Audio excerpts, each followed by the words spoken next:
우리 하나님 말씀 신명기 18장 1절에서 8절까지의 말씀입니다.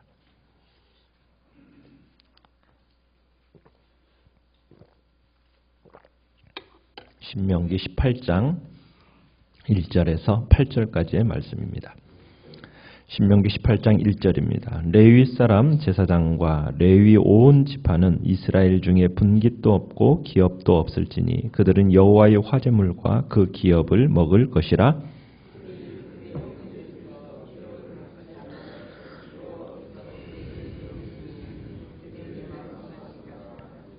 제사장이 백성에게서 받을 몫은 이러하니 곧 그 드리는 제물의 소나 양이나 그 앞다리와 두 볼과 위라 이것을 제사장에게 줄 것이요.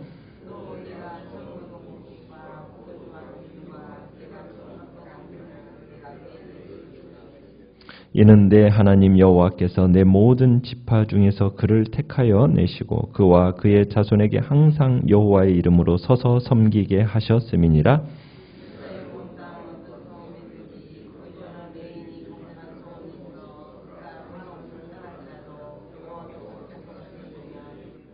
여호와 앞에 선 그의 모든 형제 레위인과 같이 그의 하나님 여호와의 이름으로 섬길 수 있나니 그 사람의 몫은 그들과 같을 것이요 그가 조상의 것을 판 것은 별도의 소유이니라. 아멘. 오늘 말씀의 제목은 세상에서 가장 탄탄한 기업이라는 제목으로 말씀을 나눕니다.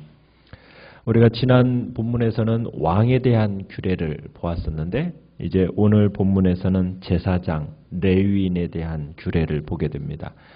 제사장 및 이 레위인의 분깃이 무엇인지, 그리고 레위인이 중앙성소로서 전출되어지는 그 규례에 대한 이야기가 오늘 본문에 나옵니다. 이스라엘 사회에서 성막 업무와 율법을 가르치는 일에 전념했던 제사장, 레위 지파, 이 사람들에게는 이스라엘 다른 지파와는 달리 정착할 땅, 경작할 땅을 하나님께서 기업으로 주지 않으셨습니다. 분배받지 못했습니다. 하나님께서는 대신에 이제 5절에 보면은 이렇게 얘기를 해요. 이는 내 하나님 여호와께서 내 모든 지파 중에서 그를 택하여 내셨다. 이 표현은 마치 하나님께서 세상 가운데서 이스라엘 민족을 택하여 내신 것과 거의 비슷합니다. 이스라엘 민족이 이스라엘 지파 가운데 레위 지파를 대하기를 마치 하나님이 이스라엘을 전 민족 가운데 대하시는 것처럼 지금 이 레위 지파를 대하고 있다는 겁니다. 그렇다면 하나님께서 선민 이스라엘 중에서 레위 지파를 다시 구별해서 그처럼 막중한 직무를 맡기신 이유가 뭘까? 여러분, 레위 지파가 다른 지파들보다 수요가 많아서일까요? 아닙니다. 어떻게 보면 레위 지파는 가장 숫자가 적습니다. 그러면 도덕적으로 수준이 높아서 택하여 세우셨을까요? 그것도 아니죠. 어떻게 보면 레위 지파는 조상 레위를 볼 때 시므온과 함께 어떤 일을 했었습니까? 세겜족을 학살했던 도덕적으로 중대한 결점이 있었던 지파가 바로 이 레위 지파입니다. 그럼에도 불구하고 하나님께서는 그 레위를 특별하게 선택하여서 하나님의 일을 감당하게 하셨습니다. 이 사실을 볼 때 하나님은 어떤 선택에 있어서, 택하심에 있어서 인간의 외적인 조건과 관계가 없습니다. 오직 당신의 기쁘신 뜻에 따라서 사람을 택하시고 하나님께서 일꾼을 삼아 주신다는 것을 우리가 볼 수가 있습니다. 오늘 우리가 하나님의 택하심을 받아 하나님의 특별한 소유가 되어서 세상의 영적 레위인의 신분을 가지게 된 것도 내가 어떤 하나님 앞에서 외적인 조건과 하나님에게 참으로 그 자질에 있어서 뭔가 충만한 그 자질 때문에 우리가 택함 받은 것이 아닙니다. 오직 하나님의 기쁘신 뜻에 따라서 우리가 하나님 앞에 부름받아 이 자리에 서게 된 거죠. 그러니까 우리가 하나님의 선택을 받아 그분의 소유가 된 것은 절대로 내가 잘나서가 아니라는 겁니다. 우리가 도덕적으로 탁월해서도 아닙니다. 우리 모두는 다른 사람들과 별반 다를 바가 없습니다. 근본이 죄인일 뿐입니다. 다만 하나님께서 우리를 사랑하셔서 하나님이 그의 백성이 되게 하셨다라는 것. 오직 거기에 근거만 있을 뿐이죠. 자, 레위 지파가 따로 기업을 갖지 않는 이유에 대해서 2절에 뭐라고 설명을 하고 있습니까? 레위 사람들이 이스라엘 중에서 유산을 받지 않는 대신 누가 기업이 된다고요? 여호와께서 그들의 기업이 되심이라, 이렇게 말씀하고 있습니다. 여호와 하나님만이 레위 지파의 기업이 된다. 어떤 의미가 있겠습니까?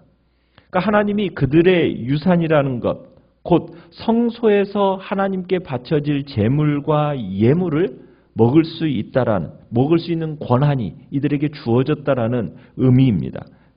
그럼에도 불구하고 레위 사람들은 여호와의 재산이나 제물이 아니라 오직 여호와 하나님만이 그들의 기업이다라는 것을 항상 마음에 두고 살아야 됩니다. 제물과 재산, 이것은 없어질 거예요. 그러나 하나님은 어떻습니까?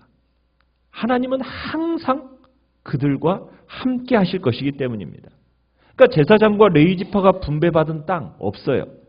그렇지만 하나님을 섬기는 일에 전념할 때 하나님께서 친히 그들의 모든 필요를 책임져 주시고 보장하신다라는 말씀인 거죠. 자, 그러면서 3절에 가보시면은 이스라엘이 하나님께 드릴 제물 중에 제사장들의 몫으로 지정된 부위가 있습니다. 어떤 부위인가요? 3절에 보니까 앞다리와 두 볼과 위. 이게 이제 제사장들의 몫으로 지정된 부위예요. 4절에 가보면은 또 무엇이 그들에게 주어지고 있습니까? 처음 거둔 곡식과 포도주와 기름과 그 다음에 처음 깎은 양털을 제사장에게 주었습니다. 성경에서 곡식, 포도주, 기름, 이 세 가지는 하나님이 주의 백성에게 주시는 풍요로움을 상징합니다. 그래서 성경은 지금 백성들이 이러한 예물을 성전에 드릴 때 가장 질이 좋은 것을 드릴 것을 요구하십니다. 그러니까 제사장들은 헌물을, 이 백성들의 헌물을 먹고 마시면서 또 입을 옷도 양털로 짜 입었어요. 백성들은 이것들을 하나님께 드렸지만 제사장들은 자신들의 봉사에 대한 대가로 이것을 받게 되죠. 이러한 사실에서 우리들이 알 수 있는 내용은 뭐냐면 하나님은 당신의 일을 위해서 수고하는 자들에게 풍성하게 갚아주신다는 얘기입니다. 하나님을 위한 수고는 결코 헛되지 않습니다. 우리가 기대하지 못하는 놀라운 하나님의 축복이 보상으로 돌아온다라는 것을 기억하시길 바랍니다. 봄과 여름에 땀 흘려서 여러분들이 정말 농부가 그렇게 땀 흘려 뿌린 씨앗에 대한 가을의 풍성한 결실을 거두듯이 하나님께서 정말 여러분에게 맡기신 일에 대해서 열심과 충성을 다하여 하다 보면 하나님의 놀라운 결실을 맺게 될 것을 주님은 우리에게 말씀하시는 겁니다. 혹여나 하나님의 일을 함에 있어서 낙심되고 또 힘이 들어서 마음에 포기하고 싶은 생각이 있을 때마다 우리는 주님 앞에서 믿음을 가지고 끝까지 충성하시기 바랍니다. 하나님은 여러분의 수고를 다 갚아 주십니다. 잊지 않으신다는 거예요. 자, 하나님께서 지금 우리 이제 나의 기업, 하나님이 나의 기업이다라고 얘기하는 것, 지금 레위 지파를 얘기하는데 참 이 레위 지파, 오늘날의 우리 성도들은 어떻게 보면 구약 시대의 레위인처럼 하나님을 섬기도록 세상에서부터 부름을 받은 사람들입니다. 거룩하게 구별된 영적 레위인들입니다. 우리 그리스도인들은 그렇습니다. 물론 오늘날 우리 성도들은 목회자들처럼 꼭 전적으로 하나님을 위해 헌신된 사람들을 제외하고는 다 각자의 직업을 갖고 거기서 나오는 수입으로 생계를 유지합니다. 그러나 우리가 궁극적으로 생각해 볼 때 우리는 세상에 분깃이 없는 사람들입니다. 우리는 이 세상을 오직 세상 사람들의 기업이라고, 그리고 그 세상으로부터, 이 세상으로부터 우리를 불러냄을 받은 존재라는 사실을 우리는 기억해야 되죠. 그래서 우리가 이 세상에서 무엇을 얻고자 하거나 이 세상에 소망을 두고 집착해서는 안 된다는 거예요. 우리가 세상에서 기업을 얻고자 하는 것은 얻을 수 없는 것을 바라는 겁니다. 결국은 뭐겠습니까? 세상에 우리가 이 땅에서 기업을 얻고자 하는 것은 결국은 허무로 귀착된다는 얘기예요.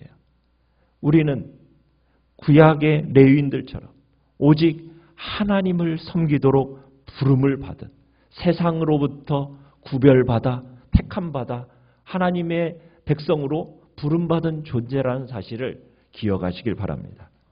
우리의 소망을 누구에게 두라고요? 오직 하나님께만 두고 하나님을 나의 기업으로 삼고 살아가야 된다는 얘기입니다.